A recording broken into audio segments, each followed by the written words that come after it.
Hello, mga kamaster, maraming salamat po sa lahat ng tumatangkilik ng Number 1 Supreme Warrior. Paki-follow and subscribe mga master para sa mga susunod pang mga kabanata. Number 1 Supreme Warrior. Kabanata 2321. Kumunat ang noo ni Graham at inilayo ang kanyang ulo sa mapang-akit na tingin ni Jackie. To be frank, naisip ko rin ang parehong bagay. Kahit na ako ay isang napiling alagad na may mataas na ranggo, hindi ibig sabihin na alam ko ang lahat. Sekreto ng clan ito, at kahit mataas ang posisyon, alagad pa rin ako sa huli. Tumanggaw si Jackie, inamin na tama si Graham. Sinubukan ni Benjamin na kunin ang mood sa tabi habang sinabi niya, huwag kang magalit, Jackie, at huwag din tayong magdaramdam. Sa tingin ko tama si Graham.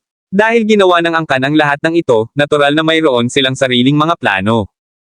Ayaw din ng angkan na mangyari ito dahil napakaraming mga disipulo na namamatay ay wala sa kanilang inaasahan.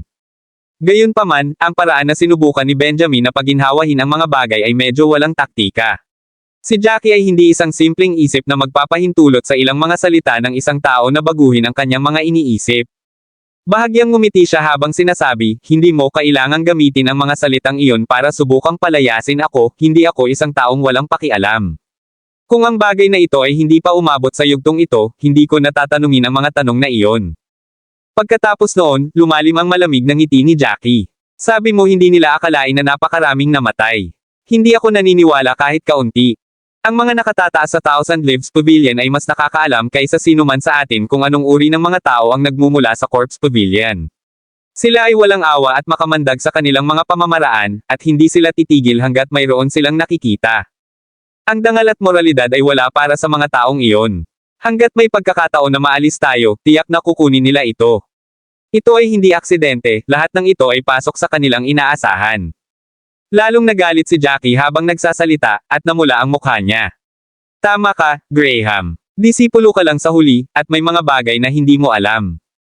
Gayunpaman, ayaw kong maniwala na wala kang alam. Kung hindi, sa personalidad mo, siguradong hindi ka papasok sa lugar na ito. Sa sandaling sinabi niya iyon, tumigas ang mukha ni Graham, ngunit nagpatuloy si Jackie, hindi mo maaaring malaman ang lahat, ngunit imposible rin na wala kang alam. Ang mga matatandang iyon na mas malapit sa iyo ay nagsiwalat ng isa o dalawa. Alam kong lahat ng ito ay sekreto sa iyo, ngunit sa mga nangyayari ngayon, hindi ako sigurado kung makakaligtas tayo sa lugar na ito kung itinatago mo pa rin ang iyong mga sekreto.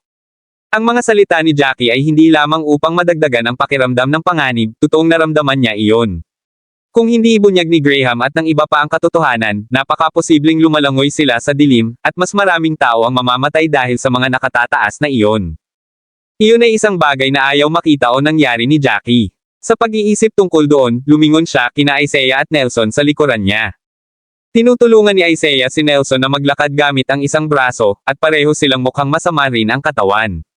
Pagkatapos ng lahat, ang Dul Sovereign Pavilion ay lubhang nagdusa sa pagkakataong ito. Maliban sa Tridor, silang tatlo na lang ang natira. Higit pa rito, ang dalawa sa kanila ay hindi kahit na sigurado kung sila mismo ay mabubuhay, natatakot sa hinaharap na darating, na nagreresulta sa kanilang napakahalata na pagkabalisa. Naiintindihan naman ni Jackie ang kanilang nararamdaman, at ayaw niyang may mangyari sa dalawang ito. Isinasantibi ang lahat ng iba pa, si Nelson ay isang mabuting tao. Talagang ayaw ni Jackie na makakita ng trahedya, kaya kailangan niyang ituloy ang bagay na iyon ng lubusan at hukayin ang katotohanan. Kabanata 2322.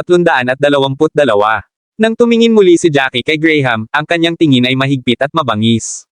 Bumantong hininga si Graham, nakaramdam ng hindi kapani-pani walang kawalan, habang si Benjamin ay tumingin kay Jackie bago tumingin kay Graham. Hindi tulad ni Graham, si Benjamin ay ganap na nasa dilim.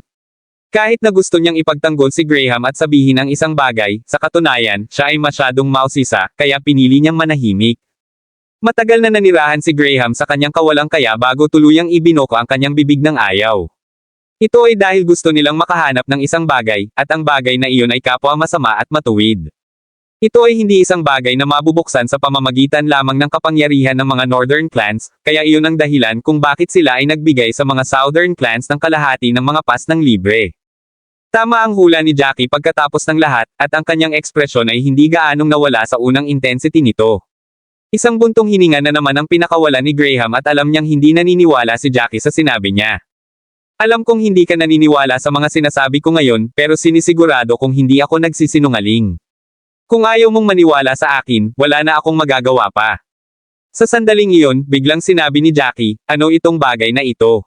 Saan ito? Ito ba ay isang banal na kayamanan sa Divine Void Slope, o ito ba ay sa ibang lugar sa Hidden Place for Resources? Napailing si Graham. Yan, hindi ko alam. Taglay ko ang pinakamalakas na kakayahan, kaya naman inayos ng mga elder na kunin ko ito. Nang matanggap ko ang lahat ng impormasyong ito, naisip ko iyon.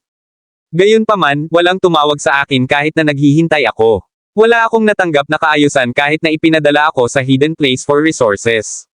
Pagkatapos sabihin iyon, sinulyapan ni Graham si Benjamin sa kanyang tabi, at si Benjamin ay biglang umiling. Wala akong alam. Hindi ko kailanman maririnig ang tungkol sa matuwid ngunit masamang bagay na ito kung hindi mo ito pinalaki. Inayos ni Graham ang kanyang sarili, ibinaling ang kanyang ulo. Sa totoo lang, hindi ko alam kung ano ang pinaplano ng mga matatanda. Nasa dilim din ako gaya ng iba sa inyo. Hindi pinansin ni Jackie ang paliwanag ni Graham at bumulong sa sarili, matuwid at masama.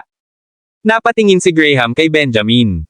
Kitang-kita ng dalawa ang kawalan ng kakayahan sa mga mata ng isa't isa. Ang kanilang mga paliwanag ay medyo baog, ngunit ang totoo ay walang alam sa kanilang dalawa.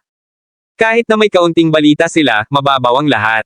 Hindi nila nakuha ang pinakamahalagang bahagi. Sa sandaling iyon, ang isa sa mga pandama ay biglang sumigaw, kami ay nakakakuha ng mga bakas ng isang labanan sa hinaharap. Nang marinig nila iyon, isinantibi nila ang kanilang mga iniisip at pumunta sa direksyon na itinuturo ng taong iyon. Ang mga butas ay nasa lahat ng dako sa lupa, at mayroon ding mga bakas ng enerhiya mula sa martial skills. Lumuhad sina Jackie at Graham upang siyasatin ang lupa, at malinaw na naramdaman nila ang mga bakas ng napakasamang enerhiya. Mayroon ding mga labi ng sandata ng tao, pati na rin ang ilang patak ng dugo sa silangang bahagi. Isang matinding labanan ang naganap sa lugar na ito, at umaban sila ng mga 15 kilometro. Ang lahat ng 25 sa kanila ay walang nakita o naramdamang anuman maliban sa larangang ito ng digmaan kahit mga fiends.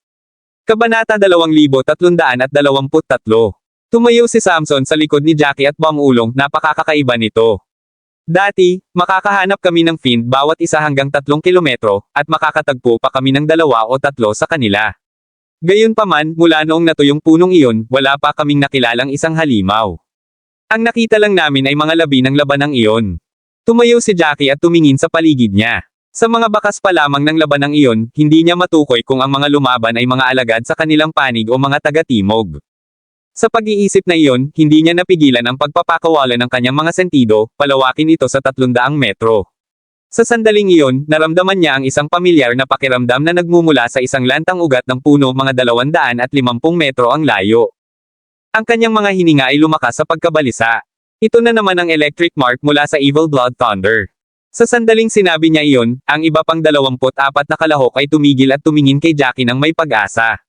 Gayunpaman, hindi nag-abala si Jackie na hintayin ang kanilang sasabihin, at nagsimulang magmadali patungo sa kung saan niya naramdaman ang marka. Sumunod naman ang ibang mga kalahok sa likuran ni Jackie. Sa pulang dugo na mundong iyon, maliban sa pinakakaraniwang mga burol at dalesdes, ang nakita lang nila ay iba't ibang lantang puno. Ang mga mukhang marupok na lantang puno ay patay na sa hindi kilalang bilang ng mga taon. Nakatayo sila roon na parang babagsak sila anumang oras, at gayon pa man ay mukhang tatayo sila roon, hindi nagbabago para sa kawalang hanggan. Bawat ilang minuto, 2 o 3 sa mga lantang punong iyon ang makikita nila. Dumating si Jackie sa tabi ng lantang puno at lumuhod, muling pinalawak ang kanyang sentido. Sa sandaling iyon, naramdaman niya ang pagpapakawala rin ng sentido ng iba. Nag-usap ang 25 senses sa parehong lugar habang sinisiyasat nila ang paanan ng puno. Nandyan talaga. Medyo emosyonal na sabi ni Graham. Nagsimulang mag-usap ang iba, bakit iniwan ng disipulo ng Corpse Pavilion ang mga markang ito. Ito ay walang duda ang electric remnant ng Evil Blood Thunder. Ibig sabihin, personal siyang pumunta rito. Sino ang nakakaalam kung ano ang sinusubukan niyang gawin? Wala namang maganda, sigurado yon. Baka iniwan niya ang mga bagay na ito para harapin tayo, para patayin tayong lahat. I feel so suffocated. Kung ang mga taong iyon ay hindi masyadong maliit at walang hiya, hindi kami maiiwan na 25 lamang sa amin. Kapag nakaalis na tayo dito, ay report ko ito para sigurado. Ipaghihiganti ko ang angkan para sa mga namatay nating kapatid. Mula sa mga unang tanong hanggang sa pagkagalit, ang lahat ay naging mas emosyonal, at si Jackie ay tumingin sa likuran ng walang magawa. Kahit na ang mga taong iyon ay kabilang sa mga nangungunang talento at matalino sa loob ng kanilang sariling mga angkan, ang kanilang mga utak ay tila hindi gumagana ng maayos. Nagsalita sila ng walang pakialam sa anuman. Hindi man lang sila nag-isip ng malalim. Kahit na isinantibi kung makakatakas sila ng ligtas, pipigilan lamang ng mga nakatataas ang kanilang mga ulat kung lalabas sila. Pagkatapos ng lahat, ang target ay isang angkan sa ika-4 na baitang din. Gayunpaman, kailangan niyang itulak ang mga salitang iyon sa sandaling iyon. Seryosong tumingin si Graham kay Jackie. Jackie, sa tingin mo bakit nila iniwan ang mga markang ito? Gumawa ako ng kaunting pagkalkula, at ang dalawang marka ay 15 kilometro ang pagitan. Maaari ba tayong makahanap ng isa't isa 15 kilometro ang lalim? Hindi na kailangan pang mag-isip ni Jackie bago tumango. Talagang, nahulaan ko na ang paggamit ng mga markang ito. I have to say, walang hindi gagawin ang lalaking iyon. Para makapasa, ginamit niya ang lahat. Pwede. Kabanata 2324. Natarante si Graham at ang iba pa, at ang ilan sa mga mas interesadong tao ay hindi napigil ang magtanong kaagad, ano ang nahulaan mo? Tama na yan. Ano ang gusto ng lalaking iyon? Isang malalim na buntong hininga ang pinakawalan ni Jackie habang nakatingin sa direksyon sa likod ng puno. Ang Netherworld Mountain ay nababalot pa rin ng pula, napakalayo. Tila hinding-hindi ito magagalaw. Bahagyang gumalaw ang kanyang mga mag-aaral habang siya ay malungkot na nagsalita, ang kanyang pinakamalaking layunin sa ngayon ay ang pumasa ng mas mabilis hanggat maaari, at ang kanyang pangalawang layunin ay huwag hayaan kaming dalawa na makapasa. Hindi siya isang taong hindi alam kung saan siya nakatayo, alam niya kung alin sa mga iyon ang hindi niya magagawa. Ito ang dahilan kung bakit gumagamit siya ng ibang paraan para patuloy kaming maantala. Nais niyang hindi tayo makarating sa tamang oras upang makapasa. Matagal na niyang inayos ang mga bagay-bagay, aalisin niya ang lahat ng mga hadlang dito, at pagkatapos ay mag-iiwan ng mga marka para makasulong siya, nang walang hadlang. Ang iba ay nalilito na narinig ang paliwanag ni Jackie, ngunit naunawaan ni Graham. Nagbago ang kanyang ekspresyon, nagngangalit ang kanyang mga ngipin habang umuungol, masyado nang lumayo ang aso ng isang tao. Wala talagang hindi niya gagawin. Inilibot ng lalaking nakamaskara ang lahat ng mga kapwa niya disipulo, pinatay ang lahat ng mga alagad ng angkan sa hilaga at hindi nakakalimutang patayin ang mga fiend na nakita nila. Inalis nila ang isang landas ng mga hadlang at nag-iwan ng mga marka, lahat upang makatipid ng oras. Ito ay para makarating siya sa Netherworld Mountain sa itinakdang oras. Lalong nagalit si Graham habang iniisip iyon. Wala siyang ibang gusto kundi ang sumugod sa lalaking nakamaskara at hamanin ito sa isang tunggalian. Kung natalo niya ang lalaking nakamaskara, pinupunit pa ang lalaki.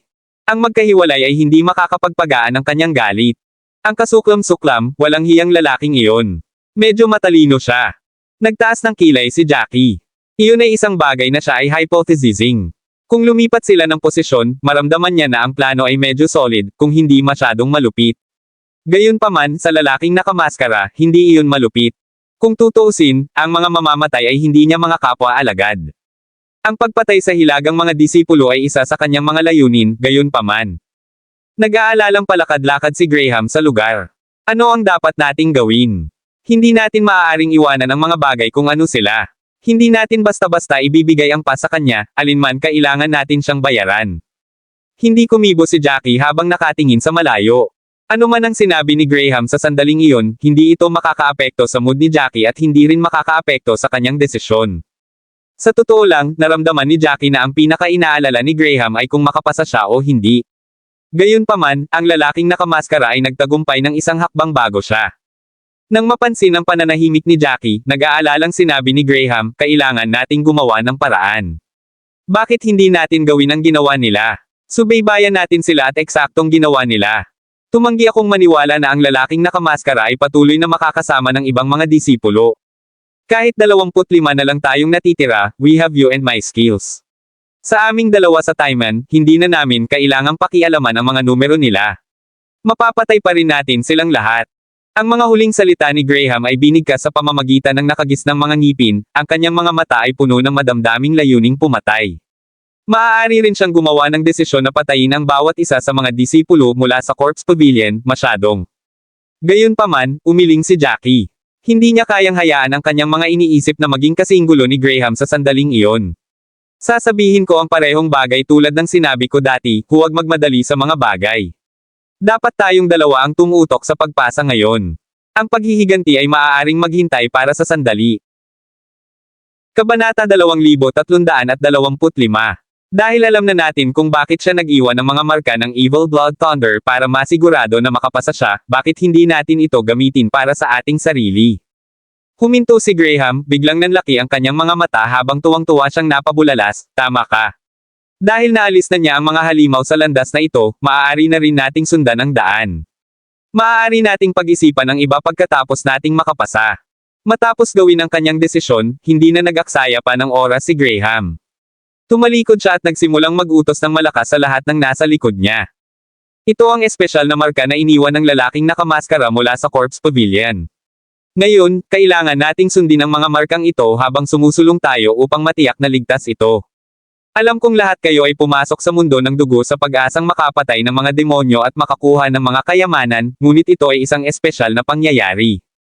Kung hindi tayo magkakasama, baka mapatay ka ng Corpse Pavilion. Hindi ko pipilitin kayong lahat na sumunod sa amin.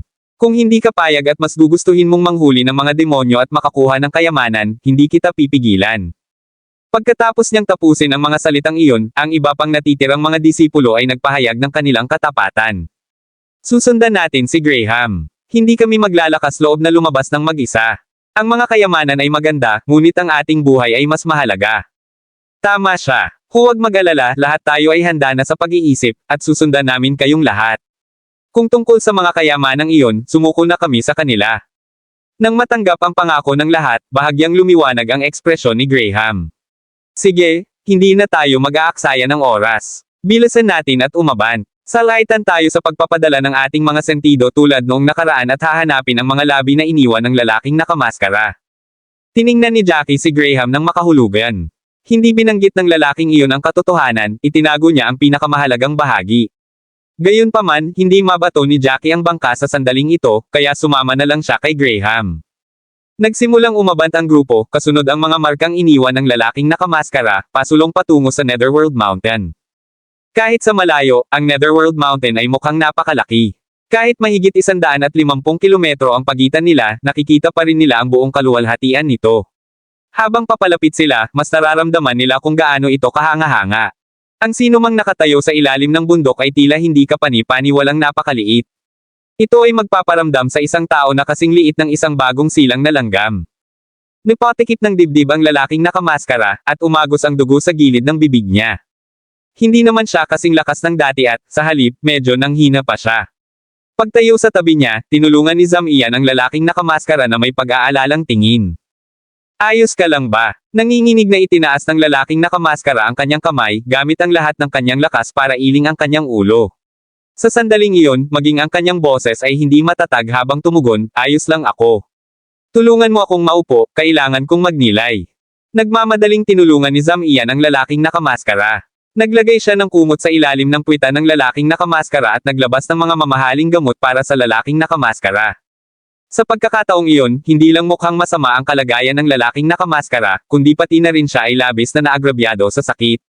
Ang konting galaw lang ay magpapulala ng mga sugat sa kanyang buong katawan. Ang sakit ng buto na naramdaman niya ay hindi kayang panindigan ng isang ordinaryong tao. Hindi na niya mabilang kung ilang buto ang nabali sa kanyang katawan. Mag-isa lang ang ribcage niya, 4 na, at iyon pa nga ang naging resulta ng ginagawa niya ang lahat para ipagtanggol ang kanyang dibdib. Kung hindi niya pinrotektahan ang pinakamahalagang bahagi sa huling sandali, malamang na hindi pa rin siya makatayo. Bakit napakalakas ng ahas na may 8 buntot na iyon? Nag-aalalang sabi ni Zam-Ian. Ginawa talaga nito sa iyo. Kabanata 2326. Napatigil si Zam-Ian sa kanyang pangungusap, hindi ng ahas na magpatuloy. Pagkatapos ng lahat, ang lalaking nakamaskara ay hindi kailanman nagkaroon ng pinakamahusay na init ng ulo. Kung natapos niya ang kanyang mga salita, maaaring makita siya bilang pagtatanong sa kakayahan ng lalaking nakamaskara. Malamig na ngumiti ang lalaking nakamaskara, tumangala sa kung saan nahulog ang ahas na may 8 buntot, bahagyang nanginginig ang mga kamay. Ito na ang huling halimaw at huling pagsubok para sa akin bago ako makapasa. Mas kakaiba kung hindi ganoon kalakas ang halimaw. Napalunok ang lalaking nakamaskara nang maalala ang mapait na laban ng pinagdaanan niya. Kung hindi dahil sa katotohanang mas malakas siya kaysa sa karaniwang tao at naabot na niya ang Spring Solidifying Realm noon, baka hindi niya mapatay ang ahas na may 8 buntot na iyon. Sumimangot si Zam-Ian, huminga ng mahina bago sinabing, ang istruktura ng mundong ito na kulay dugo ay kakaiba. Pinayagan nila kaming lahat na makapasok, ngunit sa huling labanan, nagtayo sila ng isang hadlang, hindi kami pinayagan na tulungan ka man lang. Malamig na ngumiti ang lalaking nakamaskara, sinulyapan ng masama si Zhang Ian bago sinabing, sa tingin mo ba ay may utak ang matandang nagdisenyo ng yugtong ito? Kung papasukin niya ang lahat, paanong hindi niya ito naisip? Ang ahas na may 8 buntot ay hindi magiging kalakihan kung sasalakayin natin ito sa isang grupo, kung gayon ang huling pagsubok ay walang kahulugan dito. Ang buong dahilan kung bakit umiral ang ahas na may 8 buntot ay upang makita kung mayroon akong mga kwalifikasyon upang makapasa. Pagkatapos sabihin iyon, ang lalaking nakamaskara ay dumilat habang idinagdag, ang kanyang mga salita na may kasamang panunuya na mayroon siya, kahit na ang mga taong iyon ay ipagsapalaran ang kanilang buhay sa linya at dumating dito, hindi pa rin sila makakapasa. Nagmamadaling tumango si Zhang Ian. Kahit nasugatan ka sa ganitong antas, kaya paano magkakaroon ng pag-asa ang dalawa pa? Never sila sa level mo, at kung hindi mo pinigilan ang powers mo, hindi ka nila kayang harapin ng magkasama. Napangiti ang lalaking nakamaskara dito, medyo disente ang pambobola ni Zhang Ian. Natuwa sa papuri ni Zhang Ian, tumango siya. Dehado talaga ako dito. Kung sa labas, kahit sabay nilang hamanin ako, pagsisisihan ko silang mabuhay sa mundong ito. Nang matapos ang mga salitang iyon, naging magulo ang kanyang paghinga. Nakaramdam siya ng sunod-sunod na alon ng sakit nang magsimula siyang manginig. Nagmamadali siyang gumawa ng ilang mga selyo gamit ang kanyang mga kamay, sinusubukang patatagin ang kanyang mga sugat. Ang piniling alagad ng Corpse Pavilion, si Rufus, ay tumingin sa 2 pang ahas na may 8 buntot. Pagdating nilang lahat sa paanan ng bundok, napansin nila ang 3 ahas na may 8 buntot. Ang 3 ahas ay hindi umatake sa kanilang sarili, at lahat sila ay natatakan sa loob ng kanilang sariling mga hadlang. Nang makalapit ang lalaking nakamaskara, bumalot sa kanya ang isang alon ng enerhiya, na nagpadala sa kanya sa isa sa 8 buntot na ahas. Nagsimula kaagad ang labanan. Ang ahas na may 8 buntot ay parang isang galit na hayop at same time na nagsimulang umatake. Nasaksihan ng lahat ng mga disipulo doon ang hindi kapani-paniwalang mapanganib na labanan. Isang maliit na buntong hininga ang pinakawalan ni Rufus, may bahid ng pag-aalinlangan ang kanyang tono habang nagsasalita, kahit na may harang sa pagitan natin, ramdam ko pa rin ang napakakapal na demonyong enerhiya na nagmumula sa ahas. Hindi lang natin ito matatawag na isang karaniwang 8-tailed snake, ito ay marahil isang 8-tailed demonic snake. Tumango ang iba pagkatapos marinig ang mga salitang iyon, sa pag-aakalang maaaring tama si Rufus. Hindi napigilan ang malademonyong enerhiya ng 8-tailed na demonyong ahas, kaya't kahit na may harang sa daan, malinaw pa rin nila itong nararamdaman. Ang demonyong ahas ay hindi katulad ng mga halimaw na nakatagpo nila noon. Kahit na ang mga halimaw ay may kapangyarihan din na lumalabas sa kanilang mga katawan, wala ni isa sa kanila ang may ganoong siksik na lakas ng demonyo. Gayunpaman, ang 8 buntot na ahas na iyon ay parang nababad sa enerhiya ng demonyo, hilaw at walang pigil na enerhiya. Sinabi ng lalaking nakamaskara habang nagpapagaling, ito ay tunay na demonyong ahas. Upang maging tumpak, ang halimaw na ito ay malamang na hindi kapani-paniwalang malapit sa Spring Solidifying Realm. Kailangan lang nito ng kaunting push para mag-level up. Sa antas ng lakas na iyon, kahit ako ay hindi madaling talunin ito, pabayaan ang 2 pa. Kabanata 2327.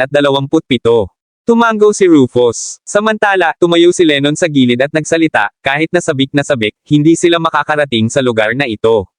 Nakagawa ka ng napakagandang pag-aayos, at tiyak na nahulog sila sa iyong mga pukana. Tumango ang lalaking nakamaskara sa pag-aakalang hindi rin makakarating sina Jackie at Graham sa kinaroroonan nila. Siya mismo ang nagplano ng pamamaraan, walang paraan na hindi sila mahuhulog dito. Dagdag pa, binalak niyang patayin ang 2 ibon gamit ang isang bato. Pareho niyang papatayin ang mga taong iyon at gagawa ng isang malinaw na landas pasulong para sa kanyang sarili, na walang mga hadlang. Nang malapit na ang oras, dinala niya ang mga disipulo na nagpasakop sa kanya at naglakad sa landas na walang mga hadlang, pagdating sa paanan ng Netherworld Mountain. Iniisip lang ang ginawa nito. Pakiramdam niya ay hindi kapani-paniwalang nasisiyahan sa kanyang sarili. Napangiti si Zhang Ian. Hindi nila maaaring malaman na hindi mo planong patayin sina Jackie at Graham. Ang pagpatay sa napakaraming magulo na tao ay para lamang maakit ang kanilang atensyon. Ito ay para maantala sila. Kapag naantala ang sapat na oras, hindi na sila magkakaroon ng focus na pumatay ng mga fiend at sumulong. 2 araw lang ang limitasyon sa oras, at kung hindi nila mahanap ang lugar na ito sa panahong iyon, ikaw lang ang daraan. Ang lalaking nakamaskara ay tumango, dahan-daang iminulat ang kanyang mga mata, hindi kapani-paniwalang nasisiyahan sa kanyang sarili na halata sa kanyang ekspresyon. Ang kanyang diskarte ay walang kapintasan, at ang mga disipulong iyon mula sa hilagang mga angkan ay masyadong nabitin sa kanilang karangalan at birtod. Iba sila sa mga masasamang practitioner. Sa pagtingin sa kanilang mga kapwa-alagad na pinapatay ng ganoon, tiyak na susubukan nilang lumaban. Tinitipon nila ang lahat ng iba pang natitirang disipulo at susubukang makipaglaban. Gayunpaman, ang hindi nila alam ay dinala na pala ng lalaking nakamaskara ang sarili niyang mga disipulo sa paanan ng Netherworld Mountain. Ang ginawa lang niya ay pumasa, at natural na walang anumang abala. Ang pag-iisip lamang tungkol dito ay lubos na nilibang ng lalaking nakamaskara. Hindi niya napigil ang mapangiti, at lahat ng tao sa paligid niya ay papuri sa kanya. Ikaw ay talented na hindi paniwalaan. Siguradong hindi mahuhulaan ng mga iyon ang totoong plano mo. Tama na yan. Kahit na sina Jackie at Graham ay hindi gaanong halaga, mayroon pa rin silang ilang mga kasanayan. Kung talagang plano nating patayin sila, baka maantala ang ating sarili, at malaki ang pagkalugi natin kung sakaling makatakas sila. Sa ngayon, marahil 100 kilometro lang ang layo nila, habang ang ating dakilang senior ay lumipas na. Gustong-gusto ng lalaking nakamaskara na makita ang kanilang mga ekspresyon pagkatapos ng gawain at lahat sila ay bumalik sa Divine Void Slope. Sa sandaling iyon, ibubunyag niya ang lahat ng kanyang mga plano. Wala siyang ibang gusto kundi ang makita mismo ni na Jackie at Graham ang pagsisisi. Gusto niyang ibalik lahat ng kahihiyan na dinanas niya kay Jackie, pabalik sa kanya. Gayunpaman, hindi iyon ang lahat. Ipapabayad niya kay Jackie ang presyo at ipapahiling kay Jackie na patay na siya. Halos hindi na napigilan ng lalaking nakamaskara ang sarili na iniisip lang ang lahat ng ito. All of a sudden, at that moment, isang pamilyar na boses ang narinig sa di kalayuan, nandito ka talaga. Masyado kang mabilis. Yung boses, masyadong pamilyar sa lalaking nakamaskara ang boses na iyon. Napaka-pamilyar nito na halos nakaukit ang boses sa mga buto ng lalaking nakamaskara. Hindi lang naman siya. Walang kahit isa sa iba pang mga disipulo mula sa Corpse Pavilion na hindi pamilyar dito. Nanlaki ang mga mata nila sa gulat, napatingin sa pinanggalingan ng boses. Mga 200 metro ang layo, nakatayo ang 20 disipulo. Kabanata 2328. Ang lalaking nakamaskara at ang kanyang mga alipors ay hindi kapani-pani walang pamilyar sa mga nasa Taiman. Nandoon sila, Jackie, Graham at Benjamin, nakatayong lahat sa harapan nila. Si Jackie ay tila kalmado habang nakatingin sa kanila nang walang pakialam, hindi nababagabag. Sa kabilang banda, napuno ng galit ang mga mata ni na Graham at Benjamin, at ang eksena ay natigilan sa lalaking nakamaskara. Hindi lang siya, though natulala rin ang iba. Nakasakay lang sila sa isang ridiculous train, na nagbabash sa mga lalaking ito, kaya sigurado na sila ay nasa mga panlabas na lugar pa rin. Lahat ng iyon, at bigla silang sumulpot sa eksena. Napaawang ang mga labi ni Zam-Ian habang sumisigaw, nanginginig ang boses, paanong posible iyon? Paano kaya sila nandito? Hindi ba dapat nasa labas sila? Tiyak na alam nila na maraming tao ang napahamak, at dapat ay nag-aksaya sila ng napakatagal na panahon upang tipunin ang lahat. Higit pa rito, ang malaking bilang ng mga fins na kailangan nilang lipulin ay maantala sila ng husto. Nakakatakot, nagawa pa rin nila. Dumating sila ng hindi hihigit sa kanilang sarili. Natalo lang ng lalaking nakamaskara ang ahas na may 8 buntot at hindi man lang nagkaroon ng pagkakataong makapagpahinga bago dumating si Jackie at ang iba pa. Malamig na tumawa si Jackie, hindi pinapansin ang alitan na nararamdaman ng mga lalaking nakamaskara at ng kanyang mga alipin. Ibinaling niya lamang ang kanyang ulo at itinoon ang kanyang tingin sa ahas na may 8 buntot. Nakilala ni Jackie ang 8-tailed snake mula sa mga nakaraang alaala. Ang 8 buntot na demonyong ahas ay hindi pa lumitaw sa kontinente ng Hestia dati, ito ay umiral sa isang pangalawang ranggo na mundo. Ang isang mature na 8-tailed demonic state ay maaaring umabot hanggang sa Spring Solidifying Realm sa kapangyarihan. Ang mga tinitingnan nila ay wala pa talaga sa Spring Solidifying Realm, pero malapit na sila. Sa pag-iisip nito, napakunot ang noo ni Jackie, medyo madilim ang ekspresyon. Habang iniisip niya kung paano niya haharapin ang 8 buntot na demonyong ahas. Malakas na sigaw ni Graham, huwag mong isipin na sapat na ang mga munting pakulo mo para tulungan kang makapasa. Hindi ako nahulog sa kanila. Hindi napigilan ni Jackie na tumingin kay Graham nang marinig iyon. Nang maramdaman ang titig ni Jackie, nanigas ang mukha ni Graham habang idinagdag, napansin ni Jackie ang mga marka na matagal mo nang iniwan, at hindi man lang siya nagtagal upang maunawaan ang iyong ginagawa. Sino sa tingin mo ang niloloko mo sa manipis mong pakulo? Pinuntahan pa ni Graham ang lawak ng pagpapahusay ng kanyang boses sa kanyang tunay na lakas, ayaw niyang hindi siya marinig ng kalabang grupo. Ang lalaking nakamaskara ay naging halatang galit na galit, hindi pa siya nakakaramdam ng ganito kaawa sa buhay niya.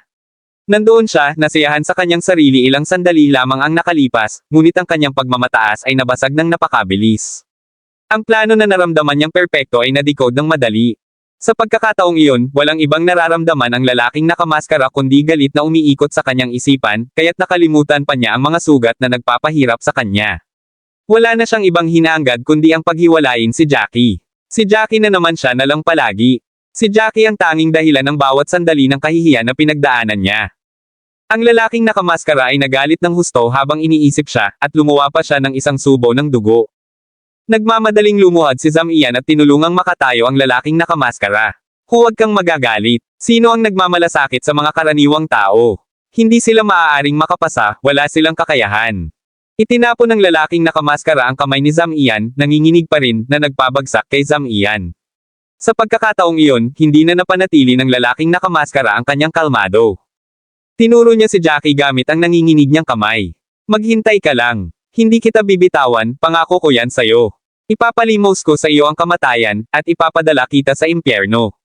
Sa kabila ng deklarasyon na puno ng puot ng lalaking nakamaskara, si Jackie ay hindi nababagabag. Sanay na siya sa mga salitang ganyan at halos immune na siya sa mga iyon. Kahit na ang lalaking nakamaskara ang nagsasabi ng mga ganoong salita, walang pakialam si Jackie. Kabanata 2329. Ngumuso si Graham. Napapatay mo ang napakarami naming kapwa-alagad, kaya hindi ka rin namin bibitawan. Kahit na hindi ka namin mapatay ngayon, babayaran ka namin sa hinaharap. Walang pakialam si Jackie sa mga sumpa ng lalaking nakamaskara, ngunit dahil sa sinabi ni Graham ay napataas siya ng kilay. Medyo kawili-wili si Graham. Ang lalaking ito ay karaniwang itinali ang kanyang sarili kay Jackie sa isang pangungusap na iyon, na para bang silang dalawa ay pinagsama ng iisang angkan. Hindi akalain ni Jackie na sinadya talaga ito ni Graham. Naintindihan niyang mabuti na magkatabi lang silang dalawa dahil pansamantala silang nasa mutually beneficial relationship. Dahil pareho silang mula sa hilagang angkan, kailangan nilang magtulungan laban sa Corpse Pavilion gayunpaman, sa sandaling umalis sila sa Divine Void Slope, si Graham ay hindi magpapakita ng anumang awa. Si Jackie ay hindi man lang gustong magbigay ng garantiya na si Graham ay hindi makikipagtulungan sa lalaking nakamaskara laban sa kanya.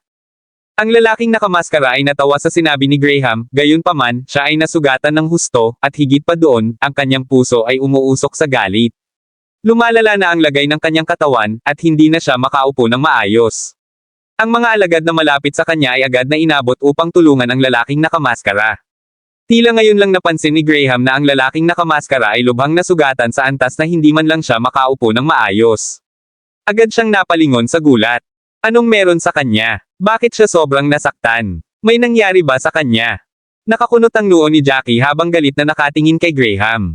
Hindi makapaniwala si Jackie na ngayon lang napansin ni Graham ang eight-tailed demonic snake na daan-daang metro ang taas. Sa sobrang laki ng ahas, tinanong pa niya si Jackie kung bakit sobrang nasaktan ang lalaking nakamaskara. May kulang ba sa pag-iisip ang lalaking iyon? Bahagyang ngumiti si Jackie at medyo malamig ang tono, hindi mo ba nakikita ang demonyong ahas na may 8 buntot? Nagsalubong ang kilay ni Graham. Eight-tailed demonic snake. Eight-tailed demonic snake ang tawag dyan. Napakaraming kaalaman mo, Jackie, at alam mo ang lahat. Kumpara sa'yo, parang kulang ako.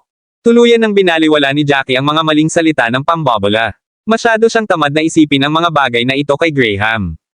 Kakaharap din nating dalawa ang tig-isang eight-tailed demonic snake. Kung titingnan kung gaano kasugat ang lalaking nakamaskara, malamang na hindi siya nakatanggap ng tulong. Ang pagpasa ay depende sa ating sariling mga individual na kakayahan. Nagmamadaling tumango si Graham. Mag-ingat ka, Jackie. Kung titingnan kung gaano nasaktan ang lalaki, ang eight-tailed demonic snake ay talagang hindi madaling hawakan. Napaawang ang labi ni Jackie at tumingin kay Graham. Pagkatapos ay pinayuhan ni Benjamin si Graham ng may kaba, Graham, kailangan mong kumilos ayon sa iyong lakas. Hindi mo dapat pahintulutan ang iyong sarili na magdusa ng anumang mga pinsalang walang lunas para lang makapasa, iyan ay walang kabuluhan. Kung tutuusin, may darating pang laban na naghihintay sa iyo pagkatapos mong makapasa. Isang buntong hininga ang pinakawalan ni Graham. Alam niyang hindi inakala ni Benjamin na matatalo niya ang lalaking nakamaskara. Ang mga salitang iyon ay karaniwang nagsasabi sa kanya na kahit ang lalaking nakamaskara ay dumanas ng matinding pinsala upang manalo. Kung hindi siya manalo, dapat niyang subukan at umatras. Ito ay posibleng magpapahintulot sa kanya na mapanatili ang kanyang buhay. Napatingin si Jackie kay Graham. Kahit na kino-compose ni Graham ang kanyang sarili, nakikita pa rin ni Jackie ang hiwa ng galit sa mga mata ni Graham. Naniniwala si Graham na siya ay minamaliit. Kabanata 2330. Ngumuso si Graham sa naisip. Samantala, isang pamilyar na boses ang biglang narinig. Jackie, pakiusap, huwag kang sumosobra. Kung tutuusin, hanggat nabubuhay ka pa, walang hindi mo magagawa. Huwag mong ilagay sa panganib ang sarili mo para lang sa tagumpay, apela ni Nelson na may time na tingin sa mukha. Hindi pa nakakabawi si Nelson mula sa kanyang mga pinsala sa sandaling iyon. Tumango si Jackie, alam niyang sinadya ni Nelson ang sinabi niya. Mula sa Dul Sovereign Pavilion, maliban sa taksil na si Griffin, silang tatlo na lang ang natira. Nagmamadaling idinagdag ni Isaiah, tama si Nelson. Ang 8 buntot na demonyong ahas ay hindi madaling talunin, kaya kung kailangan mong labanan ito, mangyaring gawin ito ng may plano.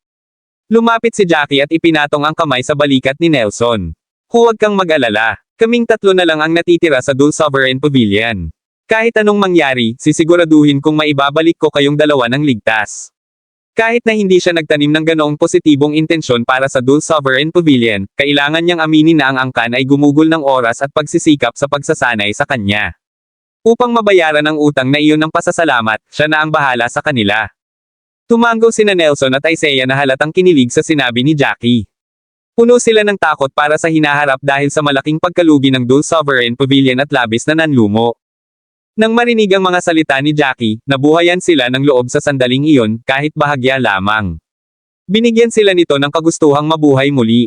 Si Samson ay tumingin sa 8 buntot na demonyong ahas. Ang ahas ay ilang daang metro ang taas, at ang pangalan nito ay angkop sa hitsura nito. Mula sa baywang pababa, nahati ang tiyan nito sa 8 buntot. Ang buong katawan nito ay natatakpan ng mga kaliskis, at mayroon itong napakalaking dila. Ang mapupulang mga mata nito ay mukhang nagbabanta at maaaring magpadala ng panginginig sa puso ng sinuman. Paminsan-minsan ay nilalabas nito ang dila ngunit tila tuluyang hindi pinansin ang mga taong nasa harapan nito. Parang wala itong nakitang tao. Ang ahas na may 8 buntot ay hindi sumalakay, na pumukaw sa pagkamausisa ni Jackie at ng iba pa. Hindi napigilan ni Samson na sabihin, ano ang problema nitong ahas na may 8 buntot? May mali ba sa mata nito? Bakit hindi tayo inaatake nito? Napatingin si Jackie kay Samson. Ito ay dahil wala tayo sa kanilang lugar ng pag-atake. Natarante si Samson at nagtanong, lugar ng pag-atake. Wala sa mood si Jackie na aliwin si Samson habang nakatingin kay Graham. Handa ka na ba? Kung handa ka na, huwag na tayong mag-aksaya ng oras. Si Graham ay may nalubog na ekspresyon sa kanyang mukha.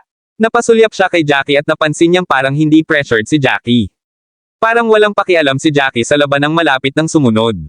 Siya mismo ay napilitang mag-isip kung kaya niyang talunin ang 8-tailed demonic snake, o kung siya ay masasaktan ng husto tulad ng lalaking nakamaskara. Walang imik si Graham, kahit na iniisip na nagpapanggap lang na kalmado si Jackie.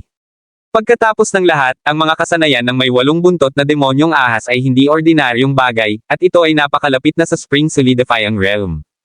Kahit na ang lalaking nakamaskara ay hindi makakuha ng isang kalamangan laban dito. Gaano man kalakas si Jackie, walang paraan na malagpasan ni Jackie ang mga paghihigpit ng kanyang antas. Dahil iyon ang kaso, ang pagiging mahinahon ni Jackie ay dapat na isang harapan. Napaawang ang labi ni Graham. Handa na ako, pero mukhang mas maganda ang mood mo kaysa sa akin, Jackie. Sa pagharap sa napakalakas na ahas na may 8 buntot, hindi pa rin nagbabago ang ekspresyon mo. Ang mga salita ay parang tanong, ngunit may kakaibang tono sa kanila. Bahagyang ngumiti si Jackie, at halata sa isip niya ang iniisip ng lalaking iyon. Kabanata 2331. Bahagyang tumaas ang kilay ni Jackie habang sinasabi, kahit na ang ahas na may 8 buntot ay hindi kapani-pani walang malakas, hindi ito tulad ng hindi ito matatalo. Since ready ka na, tara na. Nang marinig ang mga salita ni Jackie, nalungkot si Graham sa kanyang mukha. Pakiramdam niya ay masyadong bongga si Jackie at masyadong monotonous ang mga sinabi ni Jackie. Parang ipinahiwatig ni Jackie na isa siyang makapangyarihang individual. Medyo nagdilim ang mukha ni Graham, at wala siyang ibang gustong sabihin kundi ang magsabi ng mga masasamang salita para udyukan si Jackie. Gusto niyang tigilan na ni Jackie ang pagpapakitang gilas na parang siya ang pinakamahusay sa pinakamahusay. Gayunpaman, alam din niya na hindi basta-basta nakahiga si Jackie, at baka makaganti siya. Kung nangyari ang awkward na sitwasyong iyon, makakalimutan na lang nilang magtulungan. Dahil doon, pinipigilan ni Graham ang kanyang pagkagalit habang naglalakad siya patungo sa may 8 buntot na demonyong ahas kasama si Jackie. Nakita ng lalaking nakamaskara at ng iba pa na nakagalaw na si Jackie at nakatitig lang siya ng nanlalaki ang mga mata. Nagsimulang kumulo ang galit ng lalaking nakamaskara. Ilang sandali ang nakalipas, nakaramdam siya ng hindi kapani-paniwalang hindi komportable na pinagtatawanan ni Jackie at ng iba pa, at wala siyang ibang hinangad kundi maghanap ng mapagtatagwan. Alam naman ni Zam Ian kung ano ang hindi komportable sa lalaking nakamaskara at nagmamadaling nagsimula sa kanyang pambobola. Huwag kang mag-alala. Sa kanilang mga husay, hindi nila magagawang tumayo laban sa 8 buntot na demonyong ahas. Ibubudol sila ng halimaw ng buo, at silang dalawa ay hindi na makakadaan. Ikaw lang ang makakaakyat sa Divine Void Slope. Ang kanyang mga salita ay tila hindi kapani-paniwalang tiyak, na parang wala na siyang ibang gustong ipagsigawan sa mundo. Lumambot ang ekspresyon ng lalaking nakamaskara, at unti-unting bumuti rin ang kanyang kalooban. Ang kaninang awkwardness ay nagpadala ng kanyang galit sa limitasyon nito, at pakiramdam niya ay ilang masasakit na sampal ang ibinato sa kanyang mukha. Malamig na ngumiti ang lalaking nakamaskara habang malakas ang kanyang sinabi, "You two should know your place. Mapahamak kung nilamon ka lang ng ahas." Ang mga salita ay puno ng panunuya, partikular na sinadya para kay Jackie at Graham. Namula sa galit ang mga alagad ng Northern Clans nang marinig nila ang mga salitang iyon. Kung noon pa, baka tumahimik na sila dahil sa kung sino ang lalaking nakamaskara, pero masyadong masama ang mga ginawa ng lalaking nakamaskara kanina. Kung hindi pa lumabas si Jackie, baka napatay ng lalaking nakamaskara ang iba sa kanila. Napuno pa rin sila ng frustration at galit, at hindi na nila ito napigilan matapos ang mga salita ng lalaking nakamaskara. Humakbang si Benjamin. "Hoy, alagad ng Corpse Pavilion, kahit hindi ko pa alam ang pangalan mo, nag-iwan ka ng malalim na impresyon sa amin. Bakit parang pangungutya lang ang alam mo? Nakalimutan mo na ba na ang iyong mga salita ay palaging sinasalubong ng isang sampal sa mukha sa bawat oras? Nung nakita mo kami, gulat na gulat ang mukha mo. Dahil ba akala mo hindi namin mahulaan ang plano mo? Mukhang na-overestimate mo talaga ang sarili mo. Sino ba naman ang hindi makakaintindi sa munting pakulo mo? Sa totoo lang, kailangan naming magpasalamat sa madaling paglalakbay namin dito. Dito, nakiisa ang iba pang mga disipulo ng Thousand Leaves Pavilion na nanunuya. Tama na yan. Siyempre kailangan nating pasalamatan ang disipulong iyon na nakamaskara. Kung hindi lang niya nalampasan ang napakaraming hadlang para sa amin, hindi kami makakarating ng ganito kadali. Wala kaming na-encounter na anumang panganib sa pagpunta dito. Sunod-sunod silang tumunog at lahat ng mga salitang iyon ay parang mga saksak ng sunod-sunod na saksak sa puso ng lalaking nakamaskara. Muling kumulo at sumabog ang kanyang galit na kanina lang pinipigilan. Kabanata 2332. Galit na galit ang lalaking nakamaskara kaya't nagpumilit na tumayo, kahit na nagpupumiglas siya, gustong makipaglaban sa mga alagad sa hilaga, kahit na naglakas loob na itaya ang kanyang buhay sa linya. Nako, hindi pa siya nakaka-recover sa kanyang mga sugat at hindi man lang makatayo. Ang mga disipulo sa tabi niya ay nagmamadaling tinulungan ang lalaking nakamaskara, at sinubukan pa ni Zam Ian na aliwin siya, na nagsasabing, "Huwag kang magalit, ito ay mga maliliit na pananalita lamang na ginawa ng mga hindi gaanong mahalaga. Kung hindi ka nasugatan, hindi man lang sila maglalakas loob na sabihin ang lahat ng iyon. Tiyak na gagaling ka sa huli, at maipapakita mo sa kanila kung sino ang boss pagkatapos nito." Sa sobrang galit ng lalaking nakamaskara ay nanginginig ang buong katawan. Ang kanyang galit ay kumulo sa loob ng kanyang puso, at siya ay dumura ng isa pang subo ng dugo. Napaawang ang labi ni Jackie sa nakita. Kahit na ang lalaking nakamaskara ay hindi kapani-paniwalang malakas at talino, siya ay mahina sa kanyang kaisipan. Ilang salita lang ay sapat na para magsuka siya ng dugo sa galit. Masyado siyang mahina sa harapang iyon. Habang tumatakbo ang iniisip ni Jackie ay biglang bumalot sa kanyang katawan ang isang malagkit na enerhiya. Agad niyang nilingon si Graham sa tabi niya, at nagbago rin ang ekspresyon ng mukha ni Graham. Bago pa man nila maisip kung ano ang nangyayari, nanlabo na ang kanilang paningin nang bigla silang hinayla sa isang liblib na espasyo. Nang lumiwanag ang kanilang paligid, laking gulat ni Jackie nang mapansin na wala pang 100 metro ang layo niya sa ahas na may 8 buntot na nasa gitna.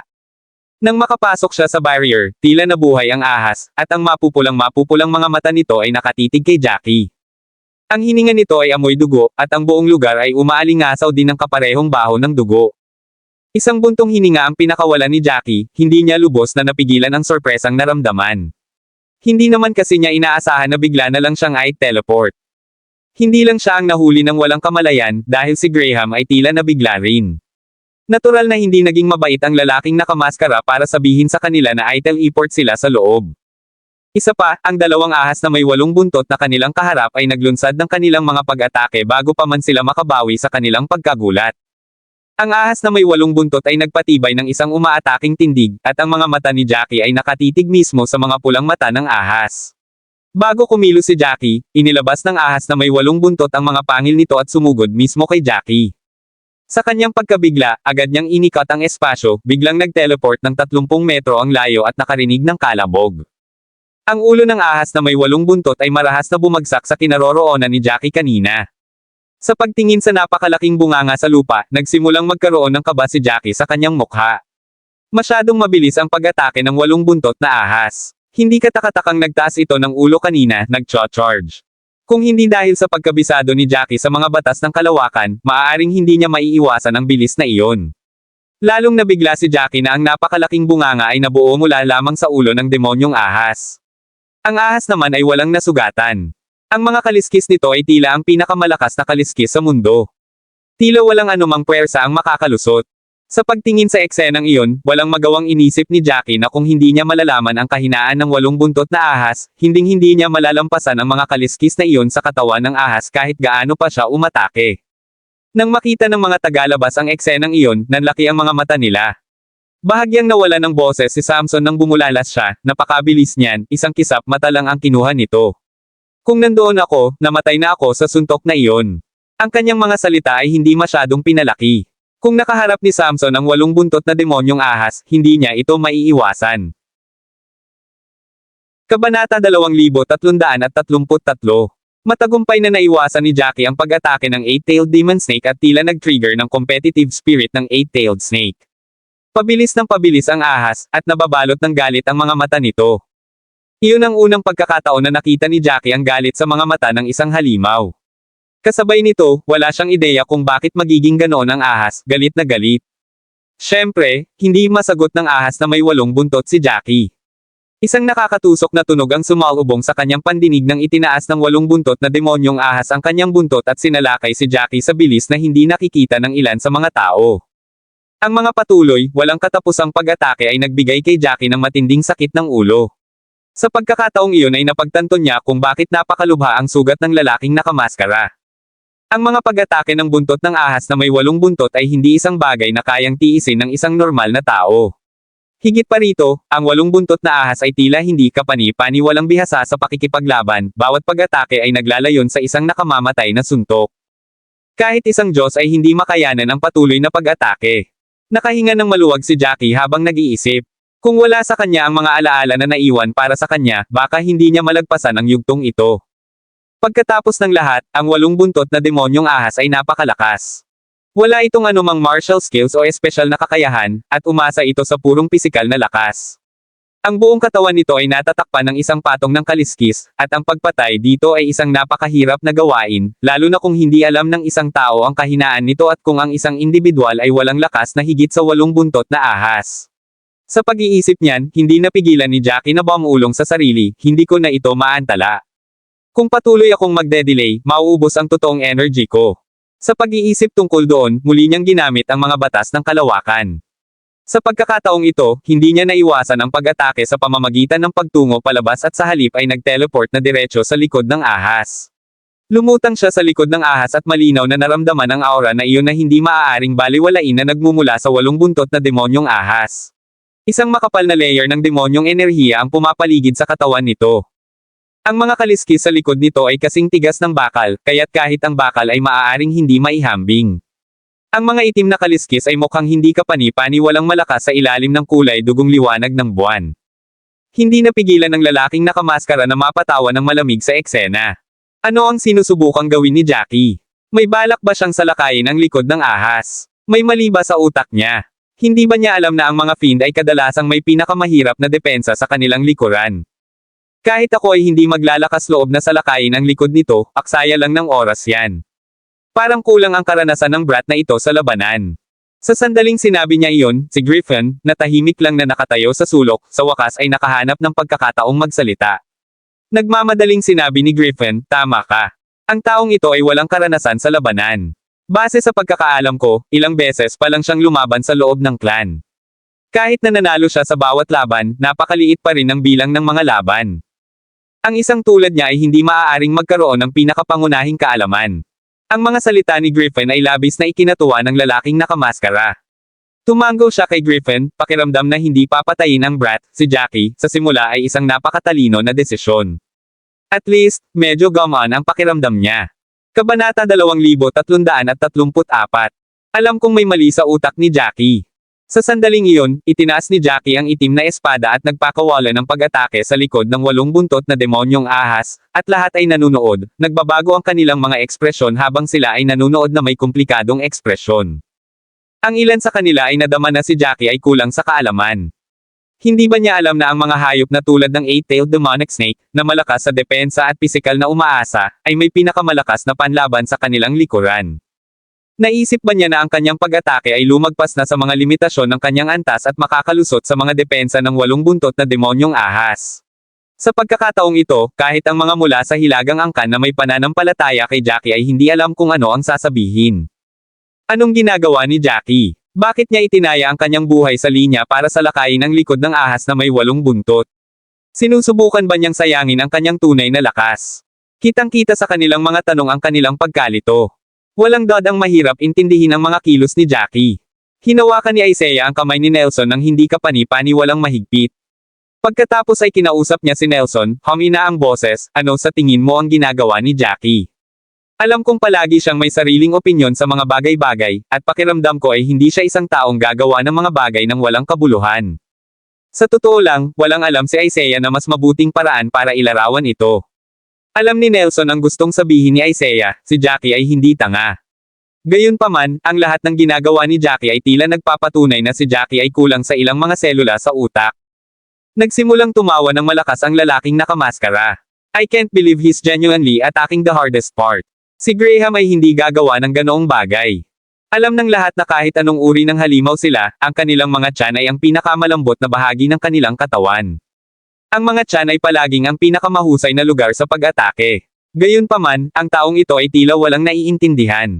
Gusto kong matawa habang nakatingin lang sa kanya na inilalagay ang kanyang buhay sa linya na iyon. Tumayo si Griffin sa likod ng lalaking nakamaskara na may tuwang-tuwa sa mukha. Katulad ng lalaking nakamaskara, magiging over the moon siya hanggat may nangyaring hindi maganda kay Jackie. Nagmukhang tanga si Jackie, gumagawa ng isang bagay na kulang sa bait. Tuwang-tuwa si Griffin na malapit ng malaglag ang kanyang bibig sa pagngiti. Wala siyang pakialam kung mapaparusahan siya pagbalik niya sa clan o hindi. Kung tutuusin, nakatitiyak na siya sa katotohanang hindi aalis ng buhay si Jackie sa lugar na ito. Si Isaiah at Nelson ay talagang hindi na makakabalik, alinman. Ang Dole Sovereign Pavilion ay nagpadala ng 20 sa kanila dito. Maliban sa kanya, walang papayagang bumalik. Namatay na si Howard sa kamay ng lalaking nakamaskara. Kahit na nabahiran iyon ng impresyon ni Griffin sa lalaking nakamaskara, pinigilan pa rin niya ang lahat ng galit niya para sa kaligtasan. Hindi niya pinansin ang lahat ng nangyari. Sinong may pakialam sa pinag-uusapan ng mga tao sa labas? Kung ano man ang pinag-uusapan nila, walang pakialam si Jackie. Panay ang isip niya sa 8-tailed demonic snake ng mga sandaling iyon. Ang 8 buntot na demonyong ahas ay matalino, walang alinlangan, naiiba sa anumang karaniwang mga hayop.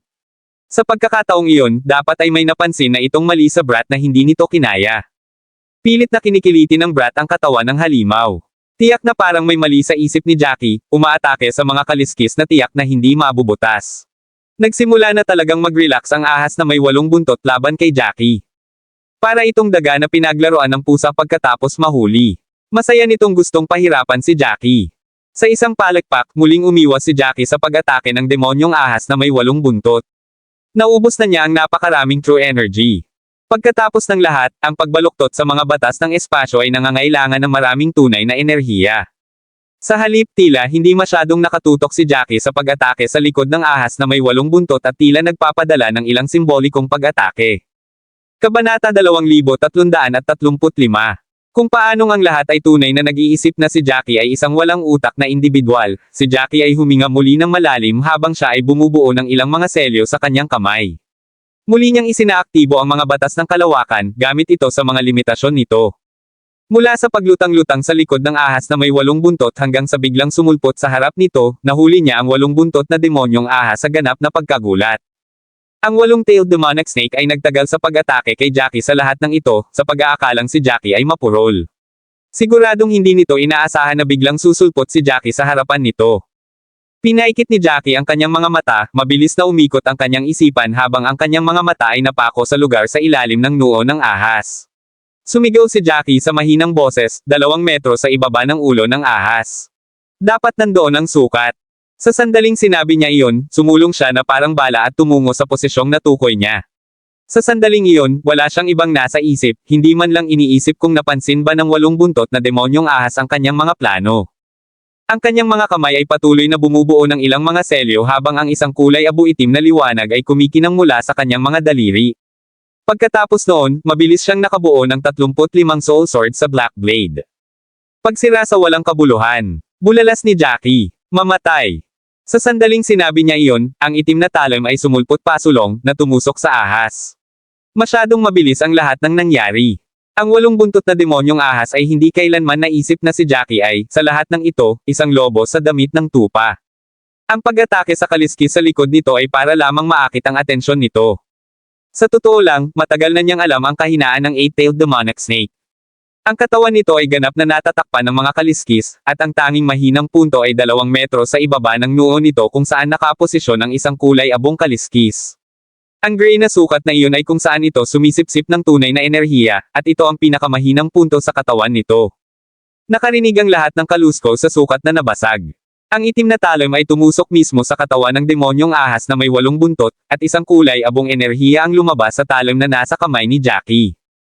Isa itong napakalaking soul sword na nabuo ng 35 soul swords na pinagsama-sama. Ito ang pinakamalakas na pag-atake na magagamit ni Jackie. Ang napakalaking soul sword ay tumusok sa katawan nito. Sa isang iglap, napasok nito ang katawan ng ahas at napatay ang kaluluwa nito. Ang kaluluwa ng fiend ay hindi kailanman ganoon kalakas noong una.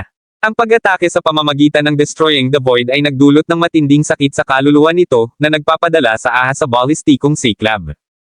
Ibinuko nito ang bibig at nagpakawala ng dagandong nang magsimulang umikot at umikot ang buong katawan. Si Jackie ay naubusan na ng lakas ng mga sandaling iyon. Ang mabangis na pambubugbog ng ahas ay naging dahilan upang ang 8 buntot nito ay patuloy na umaatake sa paligid nito. Nako, nataman si Jackie ng isa sa mga buntot ng halimaw na may naririnig na kalabog. Pakiramdam ni Jackie ay nabasag ang mga laman loob niya habang lumilipad siya sa ere. Sa kabutihang palad, ang kaluluwa ng ahas ay inatake na. Ang lahat ng mga aksyon nito ay isang reaksyon lamang sa sakit at hindi nakatarget na pag-atake sa anumang direksyon. Sa kabila ng ipinadalang pag-zip sa hangin, mahimalang ligtas si Jackie, hindi nagdusa ng anumang malubhang pinsala. Sa sobrang lakas, bumagsak si Jackie sa lupa. Matindi ang pag-ubo niya habang hawak ang isang braso niya, na paupo mula sa lupa. Bahagyang nanginginig ang kanyang mga kamay, at ang itim na talon ay lumipad na mula sa kanyang kamay mula sa naunang pag-atake. Kabanata 2336. Naririnig niya pa rin ang masakit na dagandong ng ahas na may 8 buntot sa kanyang tainga. Nanginginig ang mga kamay ni Jackie, saglit na nakakalimutan ang sakit na dulot ng kanyang mga sugat mula sa buntot. Sa halip, tumangala siya sa 8 buntot na demonyong ahas na nagpupumiglas. Sa sandaling iyon, winasak ng Destroying the Void ang karamihan sa kaluluwa ng 8 buntot na demonyong ahas. Hindi na ito makapag-isip at makapumiglas na lamang sa kanyang instincts. Nagpupumiglas laban sa sariling buhay na dumudulas, ang mga dagandong nito ay yumanig sa tainga ni Jackie. Gayunpaman, hindi tinakpan ni Jackie ang kanyang mga tenga at tinitigan lamang ng nanlalaki ang mga mata sa may 8 buntot na demonyong ahas. Pagkaraan ng ilang sandali, ang kaluluwa ng demonyong ahas na may 8 buntot ay tuluyang napatay. Biglang tumigil ang mga dagandong nito habang nakatingin ang mga manunood, natulala. Sa ilalim ng mga tingin ng lahat, ang dambuhalang may 8 buntot na demonyong ahas ay bumagsak sa lupa. Sa isang malakas na putok, ang napakalaking katawan ay naging sanhi ng pagyanig ng lupa. Umihip ang alikabok habang pansamantalang natatakpan ang paningin ng lahat. Sa sandaling iyon, bahagyang nakabuka ang mga bibig ng lahat, hindi alam kung ano ang sasabihin. Sa totoo lang, hindi ganoon katagal ang labanang iyon. Hindi pa naiintindihan ng mga manunood ang nangyayari kahit hindi halata ang huling pag-atake ni Jackie sa 8-tailed demonic snake pero nakakamatay ito. Namatay ito ng ganoon lang. Bahagyang nanginginig ang mga labi ni Samson, nanlaki ang mga mata nito na nagbanta na lalabas sa kanilang mga saksakan. Ang iba ay hindi kapani-pani walang balisa. Dapat patay na. Gayunpaman, maaari bang sabihin sa akin ng sinuman kung paano ito namatay?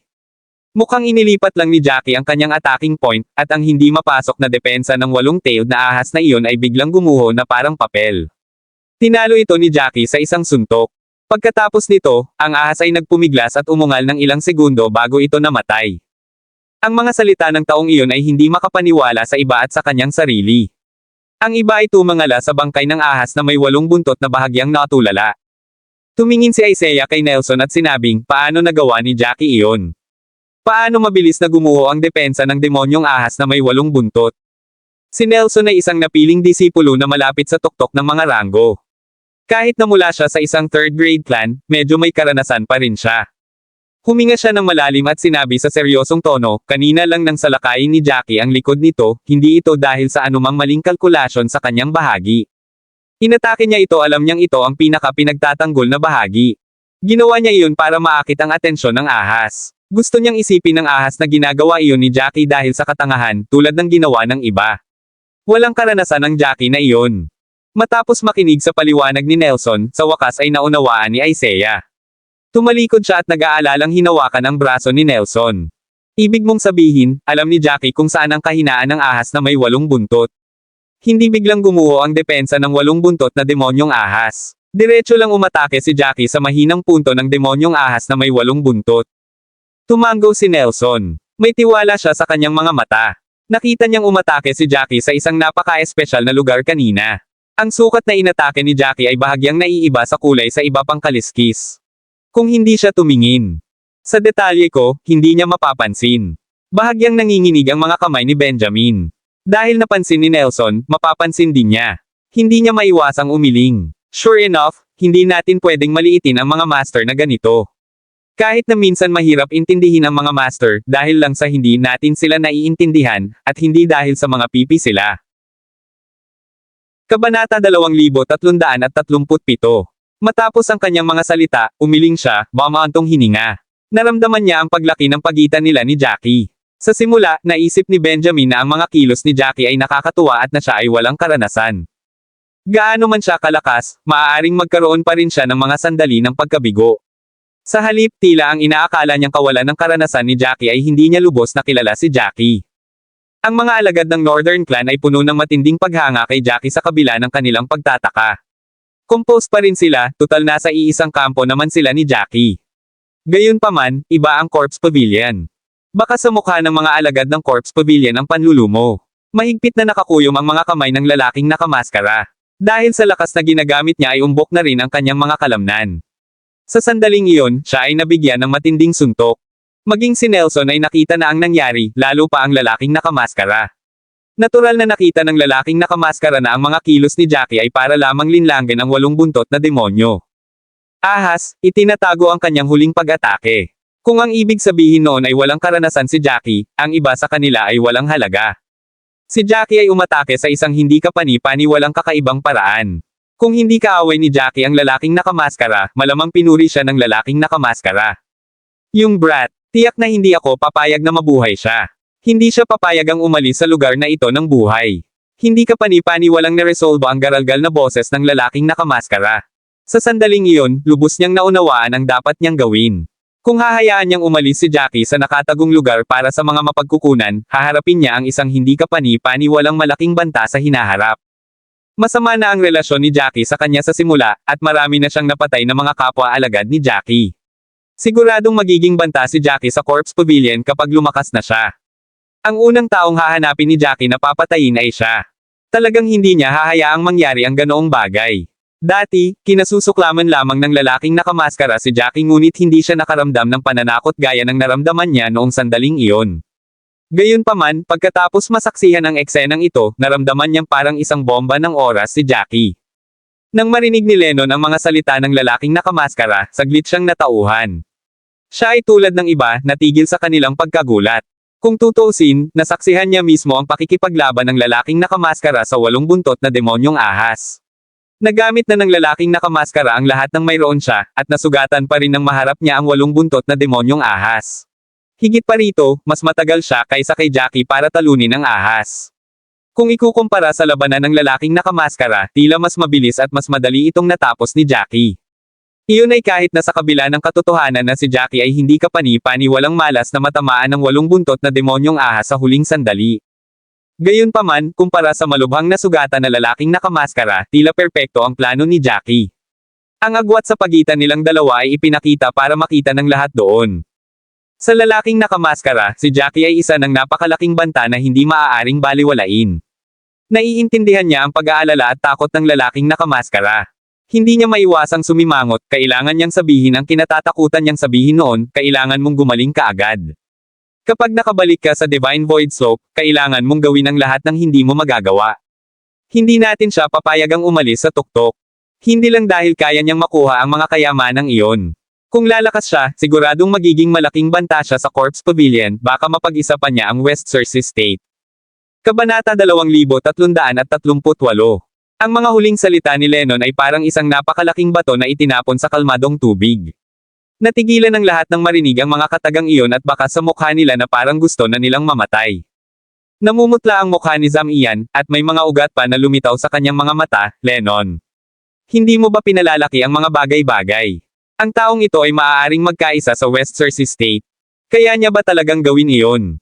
Napakaraming taon na ang lumipas, at tiyak na may mga Panginoon na ang mga angkan sa hilaga.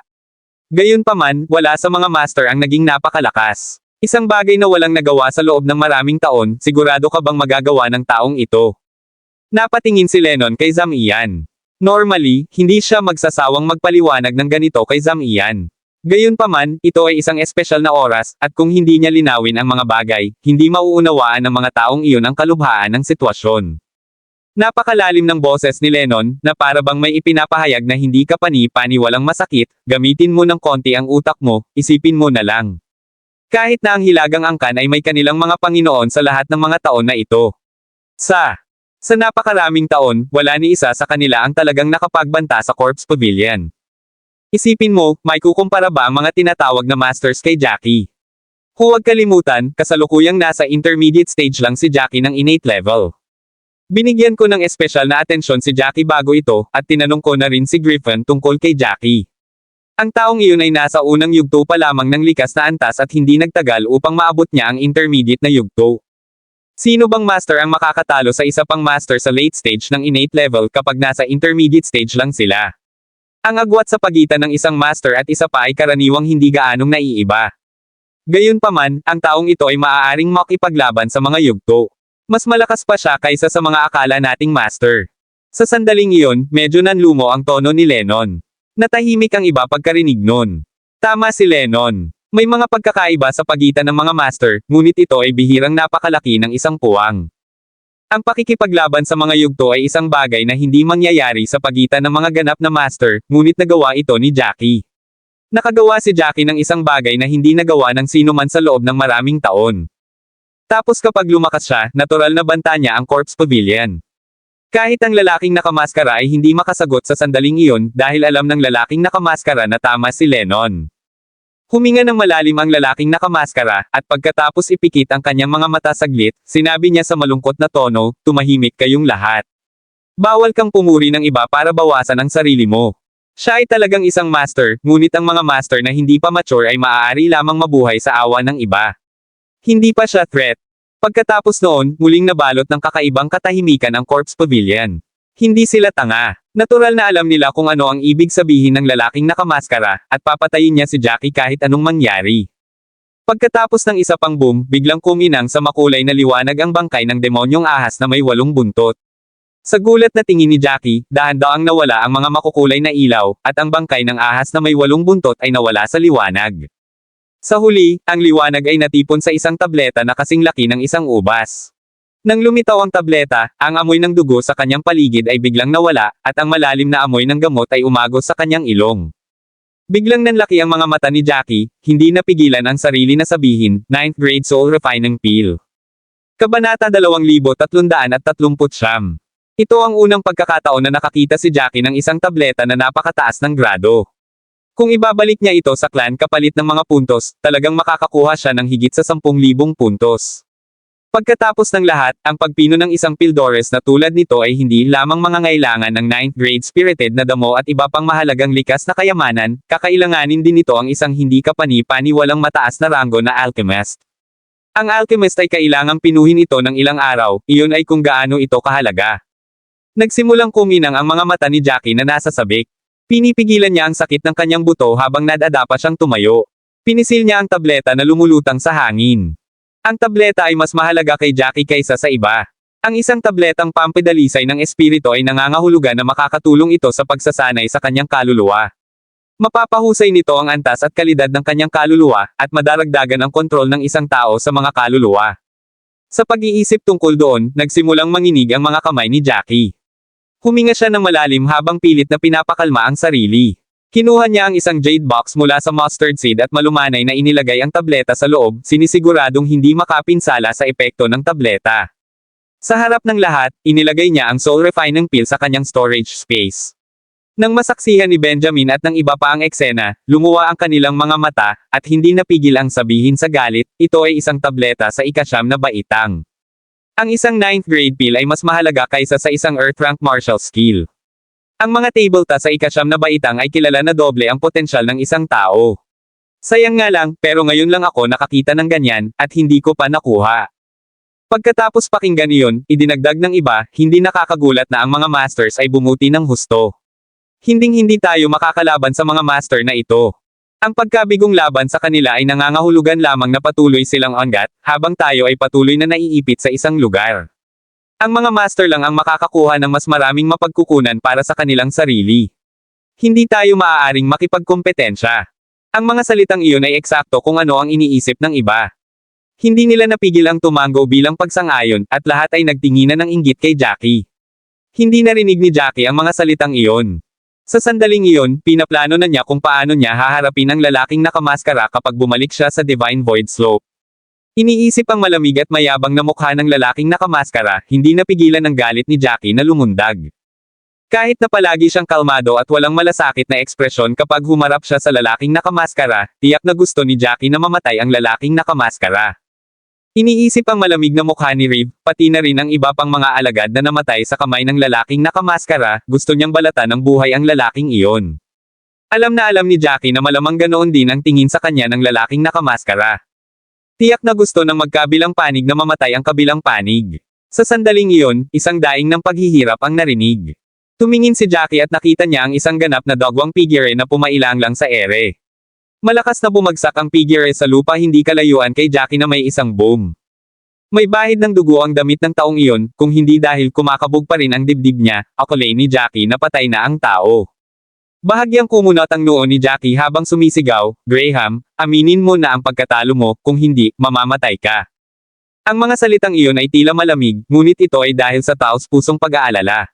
Nang marinig ni Graham ang mga salita ni Jackie, siya ay umubo ng marahas, na dumura ng isang bibig ng dugo. Kabanata 2340.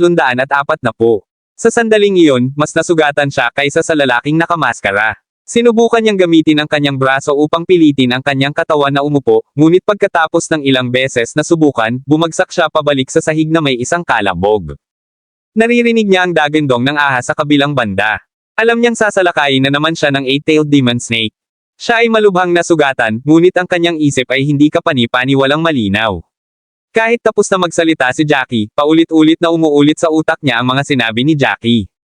Nang ang ahas na may 8 buntot ay gagamit na ng isa pang buntot upang hampasin, ginamit ni Graham ang kanyang huling lakas para sumigaw, sumuko na ako. Sa totoo lang, hindi niya alam kung titigil sa pag-atake ang 8-tailed demonic snake pagkatapos niyang sumuko. Pagkatapos ng lahat, sinabi ng matandang boses na iyon na ang kamatayan ay umiral sa mundo ng dugo. Gayunpaman, kailangan pa rin niyang sumugal anuman ang mangyari. Sa sandaling iyon, huminto ang puso ng lahat ng mga alagad ng angkan sa hilaga, malapit nang tumalon sa kanilang mga lalamunan. Ayaw nilang makita ang dagwang anyo ni Graham. Kung tutuusin, kung mamatay si Graham, si Jackie lang ang maiiwan nito. Hindi sila pumapayag na isugaw si Jackie na madala sila. Ang ilan sa kanila ay malakas na sumigaw, ano ang gagawin natin? Dapat ba tayong sumugod sa loob para iligtas si Graham? Hindi natin hahayaang magpatuloy ang pag-atake ng ahas na iyon, o tiyak na mamamatay si Graham. Di ba sinabi na natin kay Graham na wag pilitin kanina? Kung tumigil lang siya nang maramdaman niyang hindi na niya ito kaya, sana nailigtas niya ang sarili niya, pero ngayon. Gayunpaman, ang mga salitang iyon ay pawang walang magawa. Nagsalubong ang kilay ni Jackie. Hindi man siya ganoon kagusto kay Graham, nasa iisang kampo pa rin sila ng mga sandaling iyon. Kung talagang namatay si Graham, kailangan niyang tiisin ang pressure mula mismo sa corpse pavilion. Habang hinihigpitan niya ang kanyang mga kamao at nagplanong subukang lusutan ang harang upang iligtas si Graham, biglang tumigil ang buntot ng ahas.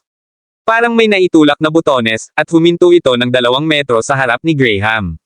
Sa sandaling iyon, si Graham ay bumubuhos na sa malamig na pawis, ang maalat na pawis ay nagpapaalala sa kanya na siya ay halos mamatay. Sa ilalim ng pigil na hininga ng lahat, ang 8 buntot na demonyong ahas ay dahan-daang binawi ang kanyang buntot, bumalik sa kanyang mapagmataas na estado, hindi pinapansin ang lahat. Tumigil na ito sa pag-atake kay Graham. Naramdaman ni Graham na gumaan ang kanyang katawan, at ang pamilyar na enerhiya ay muling dumaikit sa kanyang katawan. Lumabo ang kanyang paningin, at nang muli niyang imulat ang kanyang mga mata, nasa labas na siya ng harang. Nakatayo sa tabi niya si Jackie. Sumimangot si Jackie, yumuko para tulungang tumayo si Graham, tinulungan siyang mag-ayos ng upo. Pagkatapos ay lumingon siya para tingnan si Benjamin at ang iba pa, bakit hindi kayo lumalapit? Nang marinig iyon ni Benjamin at ng iba pa, dali-dali silang tumakbo. Ang iba pang 20 kakaibang tao ay napakaseryoso sa kanilang mga mukha. Kumuha si Benjamin ng isang tableta mula sa kanyang storage ring at ipinakain ito kay Graham. Pinilit ni Graham na lunukin iyon, at unti-unting pumasok sa katawan niya ang init ng gamot.